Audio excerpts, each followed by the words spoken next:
Part আমরা বোঝার চেষ্টা করি, যেটা হচ্ছে আইসোটোপ। আইসোটোপ বা সমস্থানিক, অর্থাৎ পর্যায় সারণীতে তারা একটা নির্দিষ্ট জায়গা দখল করে। আমরা জানি পর্যায় সারণীর প্রোটন সংখ্যা পারমাণবিক ক্রমাঙ্ক অনুযায়ী আমরা স্থানিত হয়। তাহলে প্রোটন যখন এক, অর্থাৎ পরমাণুর একদম কেন্দ্রে, এটা যদি পরমাণুর একদম কেন্দ্র হয়, এখানে কিছু প্রোটন থাকে, কিছু নিউট্রন থাকে, যেটাকে আমরা নিউক্লিয়াস বলি। তাহলে পরমাণুর কেন্দ্রে নিউক্লিয়াসে এই প্রোটন সংখ্যাটা আলাদা হবে না, তাহলে একটাই মৌল হবে।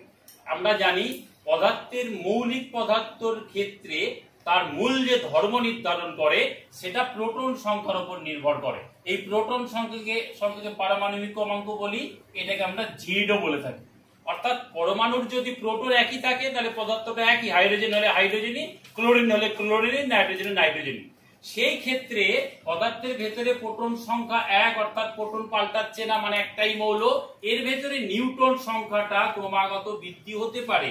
তাহলে যখন বেড়ে যাবে তখন পরমাণুর কেন্দ্রে যে ভর সংখ্যা আমরা বলি, সেই ভর সংখ্যা কিসের উপর নির্ভর করে?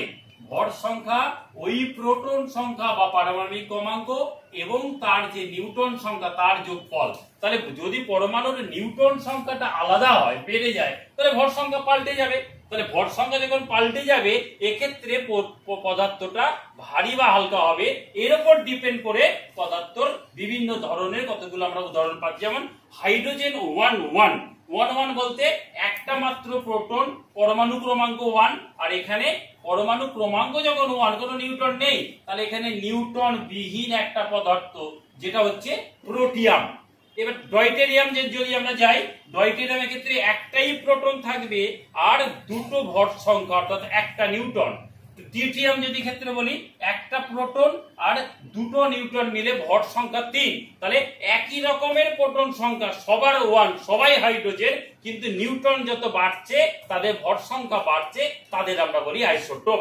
একই রকম যদি কার্বনের ক্ষেত্রে যাই, 6টা প্রোটন, তাহলে 6টা ইলেকট্রন থাকে পারমাণবিক স্তরে, আর 12টা ভর সংখ্যা, তার মানে এখানে আরো 6টা প্রোটন আছে। এখানে 6টা প্রোটন, তাহলে 14টা ভর সংখ্যা, তাহলে অবশ্যই 8টা নিউট্রন। তাহলে নিউট্রন সংখ্যা বেড়ে গেল। দুটোই কার্বন, দুটোরই 6টা ছটা, একটাই 6টা নিউট্রন, একটাই 8টা নিউট্রন, অর্থাৎ নিউট্রন বাড়ছে, ভর সংখ্যা বাড়ছে। একই রকম ক্লোরিনের ক্ষেত্রে 1735 বা 1737, 1735 মানে 17টা প্রোটন আর 17টা নিউট্রন, আর 17টা ক্ষেত্রে এখানে 18টা নিউট্রন, একটা নিউট্রন বাড়ছে। এখানে 17টা প্রোটন আর 37টা ভর সংখ্যা, তার মানে 37 বিয়োগ 17, সেটাই ইলেকট্রন নিউট্রন আছে, যেটা 20টা নিউট্রন থাকে। তাহলে 18টা নিউট্রন দিয়েও একটা ক্লোরিন আর 20টা নিউট্রন দিয়েও একটা ক্লোরিন। সেক্ষেত্রে আলাদা আলাদা ভর সংখ্যা হচ্ছে, তাদের আমরা বলছি আইসোটোপ। একই রকম অক্সিজেনের ক্ষেত্রেও 8টা প্রোটন দুটোর ক্ষেত্রে, সেই জন্য অক্সিজেন একই মৌল। সেক্ষেত্রে 16 বিয়োগ 8, এখানে 8টা নিউট্রন থাকে, এখানে 18 বিয়োগ 8, এখানে 10টা নিউট্রন থাকে। তাহলে আমরা কি বুঝতে পারলাম? আলাদা আলাদা প্রোটন একই পদার্থের ক্ষেত্রে আলাদা নিউট্রন এবং হলে পারে আলাদা ভর সংখ্যা, সেইগুলো ক্ষেত্রে আমরা বলি আইসোটোপ বা